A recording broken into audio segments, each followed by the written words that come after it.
Did he feel that very few people really understood synchronicity? Yes. I have a devil of a time with it. Really. It's hellishly difficult. Yeah. Terribly difficult. It's so tricky because it's very easy, seemingly. You have to only slip back into primitive magical thinking. You know, all our conversation about imps being in the machine and so on. If you formulate it that way, like primitives saying there are imps in the machine and now look here, the jet plane is just coming when I'm saying that and so on. You can just regress into magical thinking. And magical thinking is at the bottom of us all because it's the old way humanity always thought. But that's regression. The difficulty is to go forwards beyond causality in the strict scientific work, beyond the modern concept of causality, which is probability, and to really define it severely and strictly without rejecting all what modern physics has found out and place it in there. That's the difficulty. To live with synchronicity, to joke about it, to watch it is very easy. You must only let the primitive man come up in you, and he does it at once. He understands synchronicity like anything. Or Chinese people or Japanese people, they understand synchronicity like that. And once Miyuki told me after a lecture I had, on synchronicity, thank you for explaining synchronicity, because for the first time I've understood causality. You know, I have always, when you spoke about causality in the West, I thought it was synchronicity. And now by you making the difference, I've seen that I've misunderstood it. And synchronicity to me is self-evident. I understand self-evidently. The causality was what I missed out. And by you contrasting the two, you have for the first time taught me causality. But that's the difficulty. And you see, Jung always thought, since he knew the I Ching, he meditated on synchronicity. But he said the difficulty of writing the paper on synchronicity is to make it palatable for modern physics and for the modern sciences. What do you, in your book, you talk about two aspects, and I'm trying to understand it. Acausal orderedness and creation in time. Yes. That is not, I'm not talking about that. That's in the end of Jung's synchronicity paper. There he says, acausal orderedness is a just so order which has no cause. That would be, for instance, radioactive decay.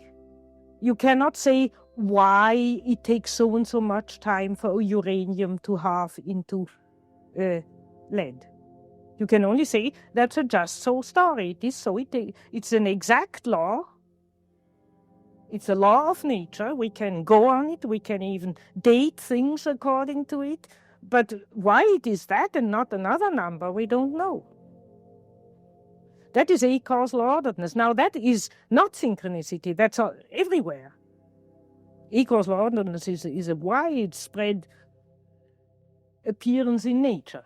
And the same in the mind. For instance, 6 is a number where you can add 1, 2, 3 and you get 6, or you can multiply 1 times 2 times 3 and you get 6. It's the only number where you can do that.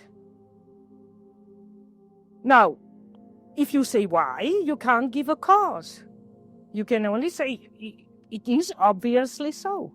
Our mind functions so. Even the greatest idiot will have to admit it is so. Because our mind is structured to believe it is so. But we can't give a cause. We can't explain it further.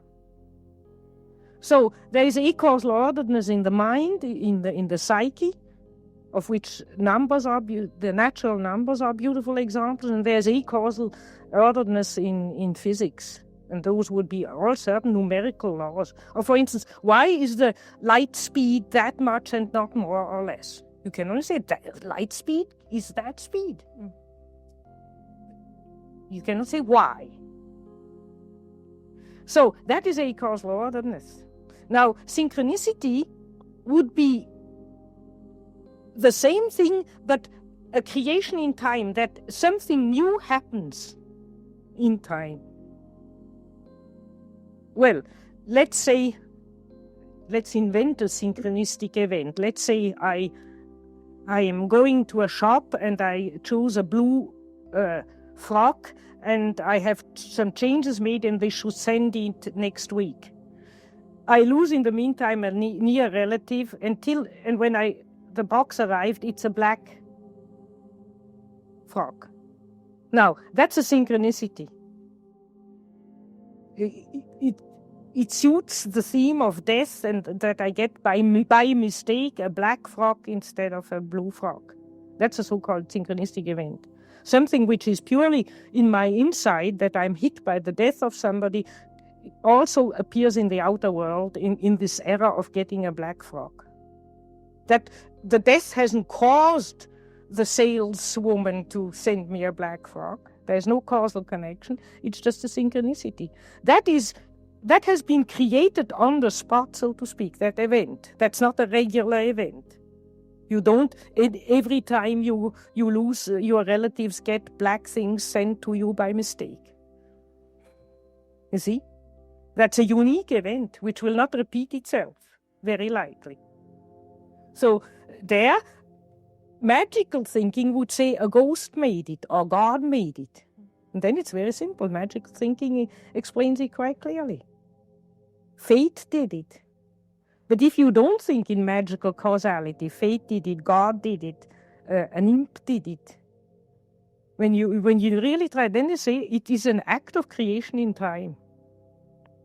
Now, I think if you read that book of Fritjof Capra, The Tao of Physics, there he explains the S matrix. And there he gives, there are 4 laws: the unchangeability of the position of the observer, the quantum mechanical relativity, causality, and the 4th, singularities. And by singularities, he means the creation of new particles, which is unpredictable, completely unpredictable. That would be an analogy to the idea of synchronicity. And it also breaks through causality. Because you can, with the laws of the calcul of probability, you can predict everything else, but you cannot predict the creation of a new particle. When and how it will happen, you cannot predict. You cannot even within probability predict it. So that would be what the physicists call singularities, and synchronistic events are, in a way, like singularities. Is birth of a creature, of a human being? You see, it's very difficult because most events are both. You can look at them from the causal standpoint, namely that a male and a female mated, and it was the right day of the month, and so on, and that's the cause of your birth. And there's a causal chain explaining why you came into this world. But you can also take it as a synchronicity. That's what astrology does, and say that a certain world moment, typical world moment, you sprang into existence as a singularity. And your singularity is expressed in the quality of that astrological moment. That will be the astrological or synchronistic explanation of birth. But what is so difficult is that most events you can simply look at from both angles. You can either explain them causally or other. You have both views. But Jung's difficulty in his paper was, therefore, to find cases where the causal explanation is excluded, where causal explanation is out. And that is the best in telepathic future dreams. For instance, if somebody dreams ahead an earthquake, then you can say the dream has certainly not caused the earthquake, and the earthquake hasn't caused the dream because at the time where the dream happened, the earthquake hadn't happened yet. There is a moment where it excludes causality. You cannot explain it causally. You can say one can explain it causally or synchronicity.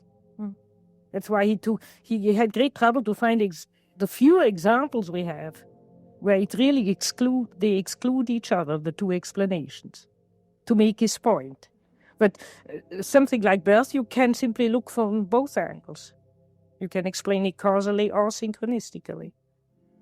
Telepathic dreams are not that uncommon. I mean, But they're very common, yes. And they always strike people as meaningful, or even when they are seemingly meaningless. This first case I was speaking just before about, she had once a dream simply that she heard certain numbers said. And the next day she opened the paper and an airplane of her country had crashed and on it had those numbers.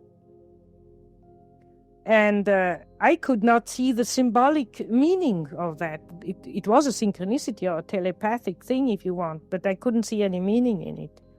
And Jung said that might have only just had the meaning to convince her of the reality of the psyche, and actually it did. From then on, she began to take her dreams more seriously. Before, she looked at me, with a doubtful eye, kind of, you talk, but I don't believe it. But that impressed her. So probably the unconscious just arranged that to show her, I know everything. I know even the number of an airplane crashing in somewhere in another country, if I want to. That impressed her. It's awesome to contemplate that everything about one's existence, one's personal life, for example, is known. The story is there. Yes, but you must not interpret that in the meaning of fatalism, that it is absolutely predetermined. There is a kind of free space of freedom in between. You have a certain choice on what level these things want to realize themselves. An astrologer has explained that very well to me once. I asked her, how can you predict death from a horoscope? And she said, no, I cannot predict death, but I can assume if that person is old and ill, and now has these and these and these negative constellations, quadrangular on Saturn and whatnot, then it is likely that that person will not survive. But predict I can only there will be a crisis. But if it's an outer crisis, a depression, an illness, or death, I cannot say. And there I would say, not only one cannot say, but there's a certain freedom. Well, in such moments, the individual, by its behavior, can choose that it is a depression and not death, or an illness and not death. There is a certain margin of freedom. There were many times when Jung seemed close to death. Yes, and when he recovered, he always said, they gave me another lease.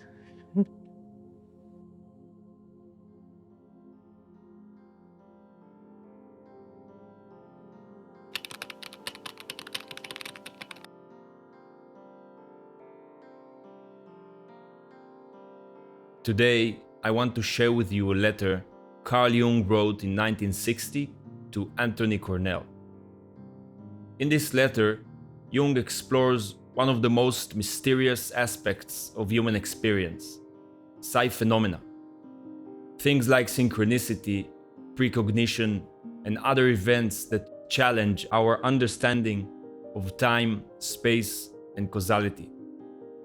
Jung, the reconciler of the scientific and the mystical, sees these phenomena not as anomalies, but as meaningful expressions of the unconscious. Jung argues that synchronicities aren't miracles, but reflections of an underlying reality, where psyche and matter, thought and event, may not be as separate as we assume. In this letter, Jung offered one of his clearest discussions on psi phenomena and its relationship to the archetypal reality. When the unconscious is at play, improbable events, though rare, are just as real as the probable. For those of us drawn to Jungian psychology, this letter is more than just an intellectual exercise. It's an invitation to observe our own lives with greater attention. How often do we dismiss strange coincidences or meaningful encounters as chance, when they might be carrying deeper meanings? With that in mind, let's hear Jung's own words on this fascinating topic.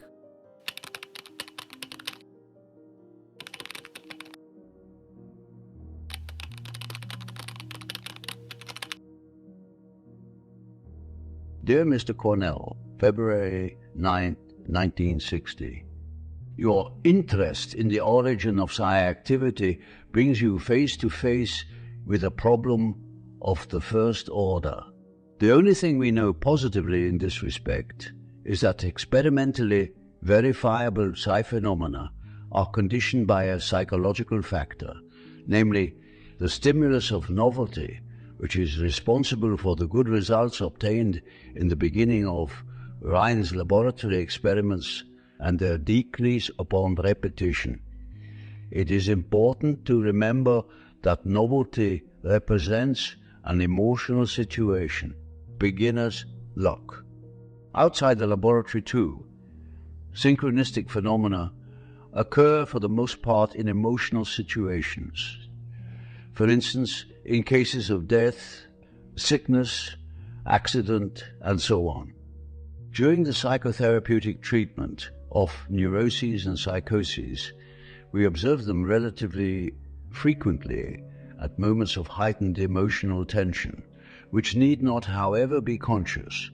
Emotions have a typical pattern: fear, anger, sorrow, hatred, etc. That is, they follow an inborn archetype which is universally human and arouses the same ideas and feelings in everyone. These patterns appear as archetypal motifs, chiefly in dreams. The majority of synchronistic phenomena thus occur in archetypal situations, such as are connected with risks, dangers, fateful developments, etc., and they manifest themselves in the form of telepathy, clairvoyance, precognition, and so forth. In Rhine's case, the experimental setup is influenced by the expectation of a miracle. A miracle is an archetypal situation which is accompanied by a corresponding emotion. The investigation of a great number of synchronistic phenomena has convinced me that at least one of their most frequent prerequisites is the presence of an active archetype. An archetypal dream may follow the critical event or even precede it without being its cause in the latter case. In cases of telepathy, it might be possible under some circumstances to give a causal explanation, but in the case of precognition, this is out of the question. Telepathy, precognition, etc. are mere concepts, words, and explain nothing. The only explanatory factor we can establish with some certainty is the almost regular, or at least very frequent, simultaneous emergence of an archetype, or rather of an emotion corresponding to it. One of the commonest symptoms of the presence of an archetype is its connection with religious ideas and convictions. Two roads for further investigation exist. One is experiment, and the second is the study of case material. 1. Under certain conditions, it is possible to experiment with archetypes, as my astrological experiment has shown. As a matter of fact, we had begun such experiments at the Institute in Zurich, using the historically known intuitive, that is, synchronistic methods, astrology, geomancy, tarot cards, and the I Ching. But we had too few co-workers and too little means, so we could not go on and had to stop. 2. This would require the observation of individual cases of death, severe illness, and serious accidents together with a careful analysis of the concomitant psychological situations. Some work along these lines has already been done in Zurich, but it is far from sufficient. Research of this kind requires teamwork and money, and we have neither at present.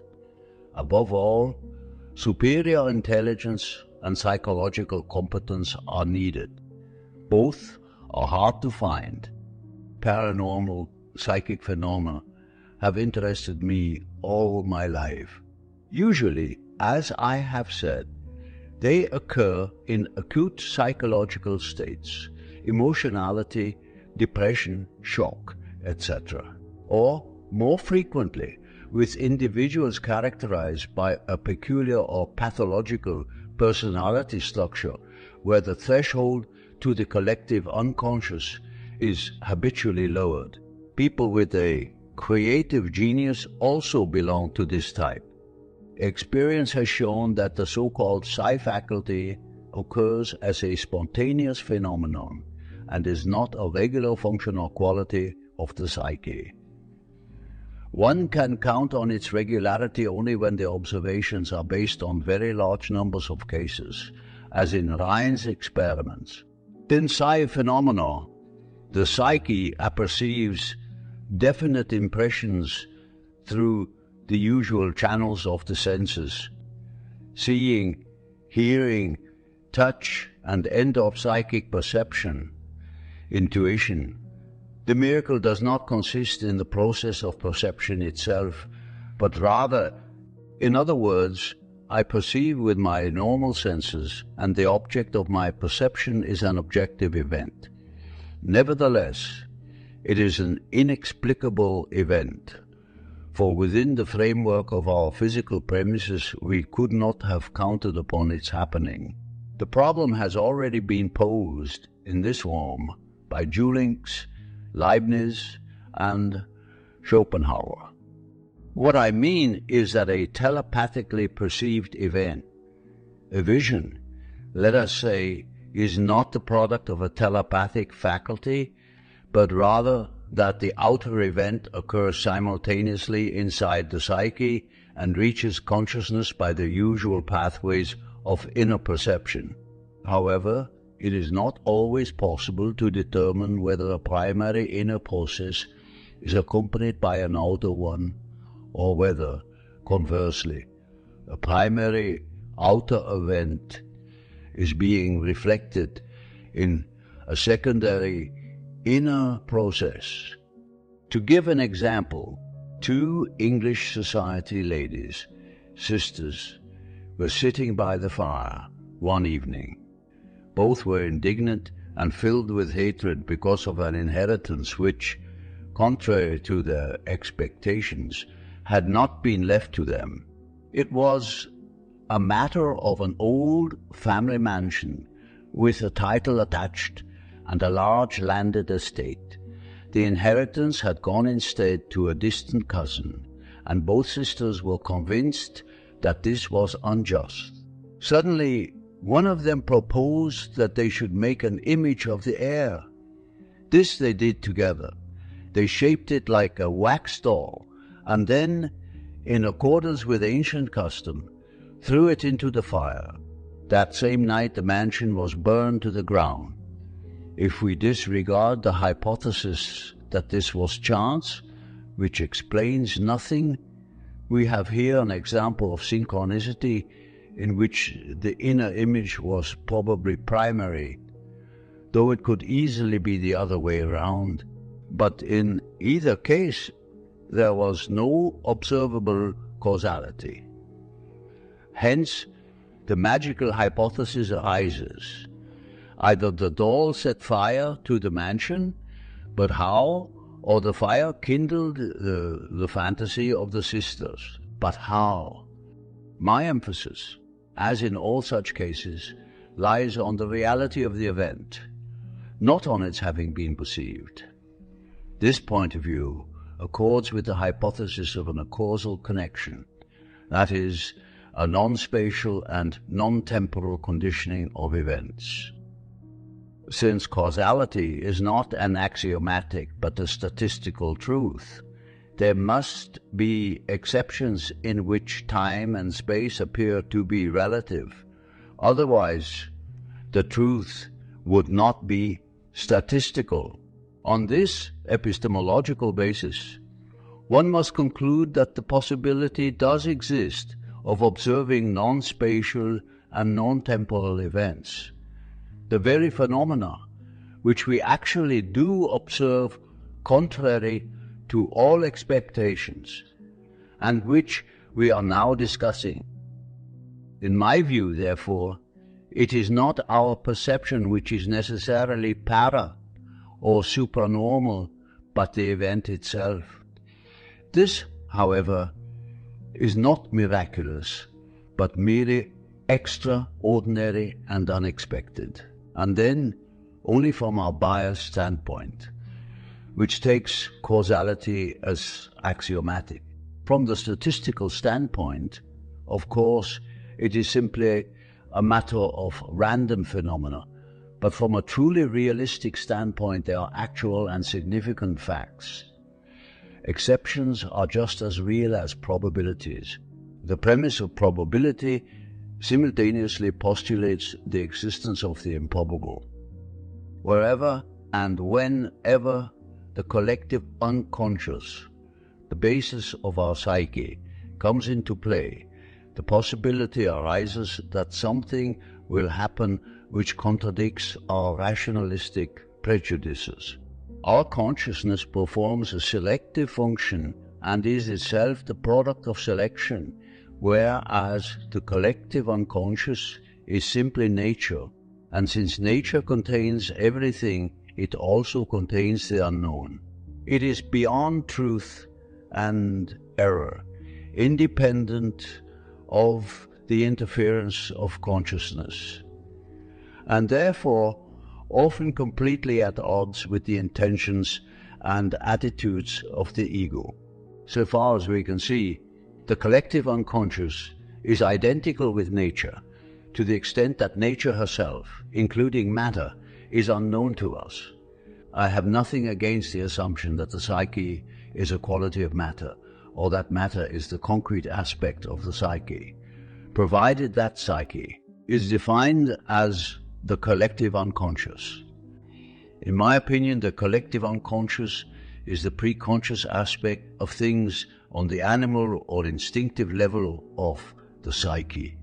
Everything that is stated or manifested by the psyche is an expression of the nature of things whereof man is a part.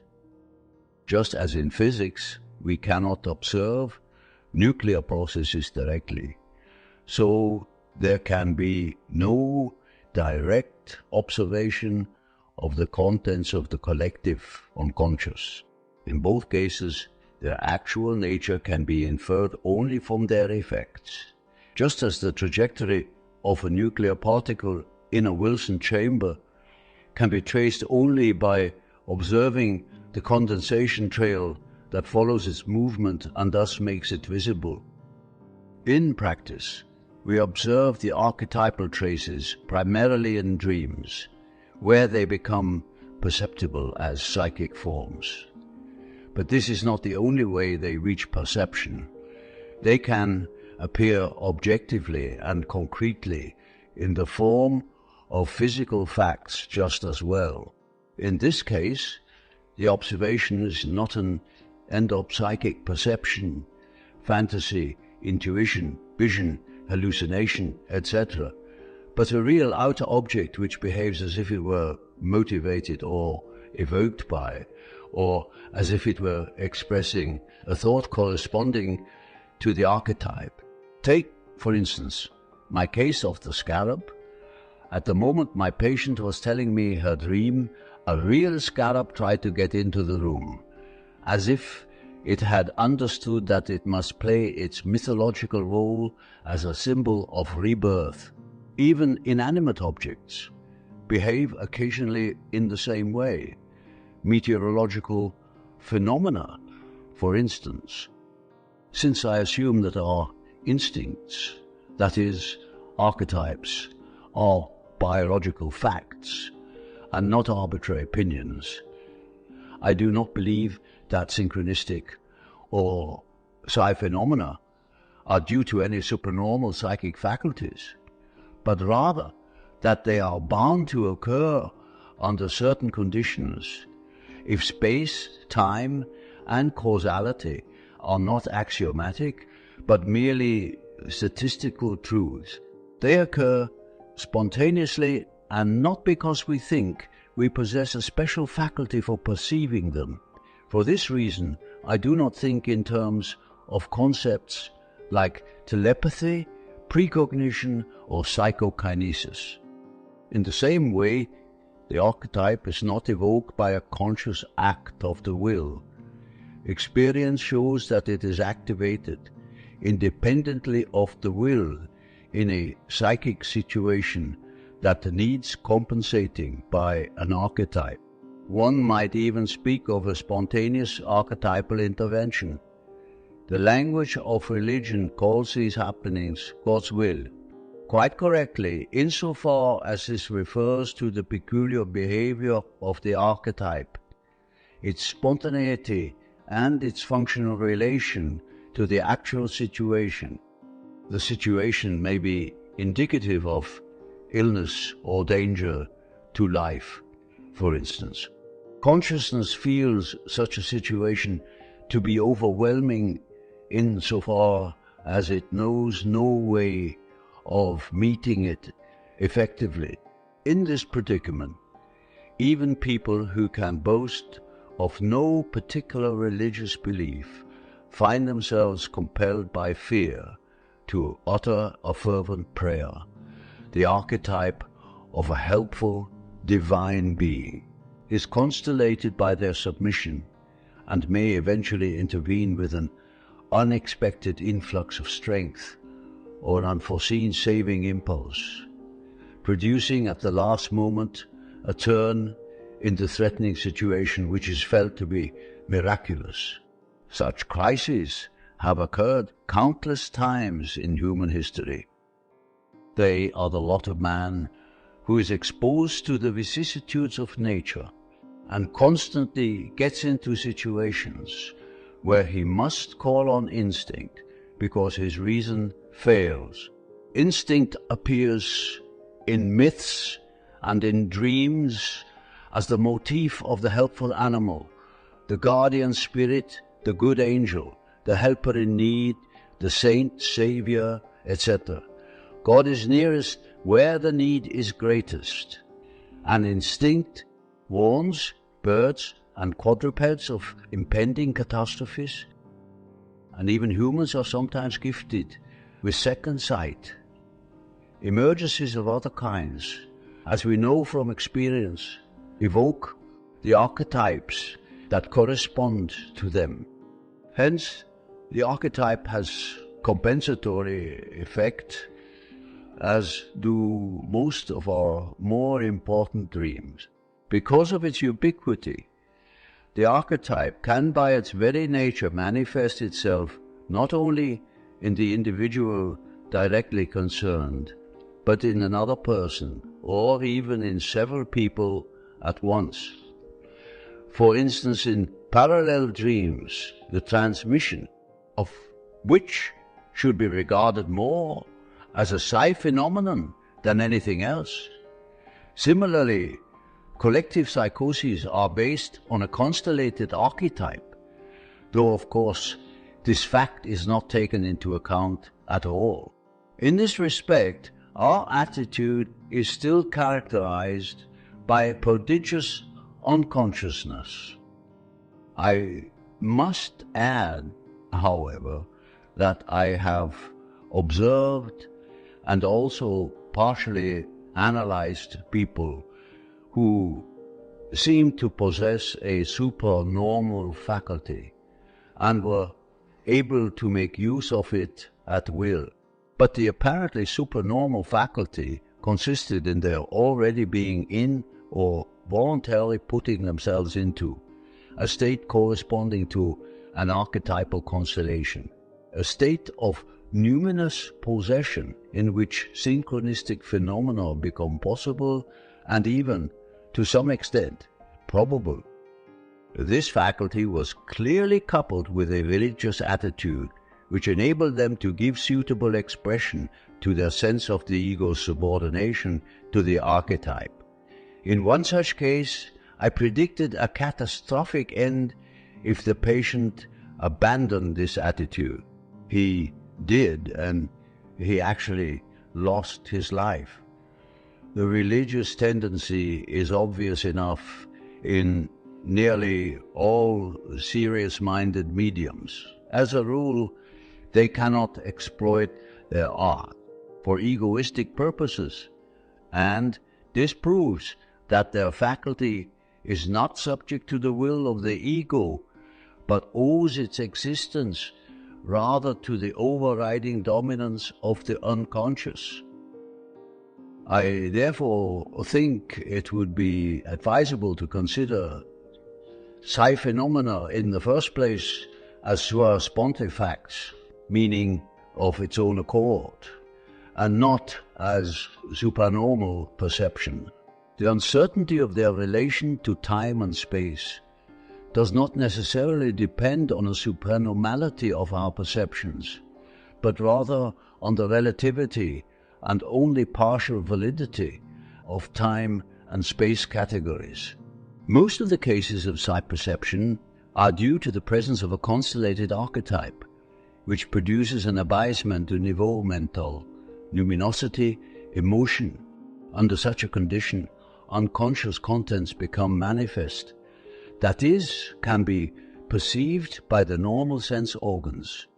Thus, for example, psychokinesis or extrusions of ectoplasm are objective facts and not intuitions or hallucinations.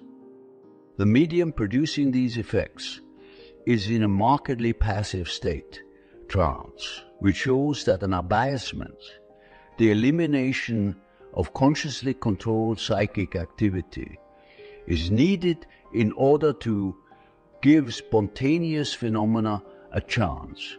Hence, the universal belief that spiritual agencies are at work, agents that do not coincide with the conscious psyche. The phenomena may be purely psychic or of a material nature too. This latter fact is an indication that psyche and matter are not basically incommensurable, but may perhaps be qualities of one and the same existential being. Hoping I have made myself understandable, I remain yours sincerely,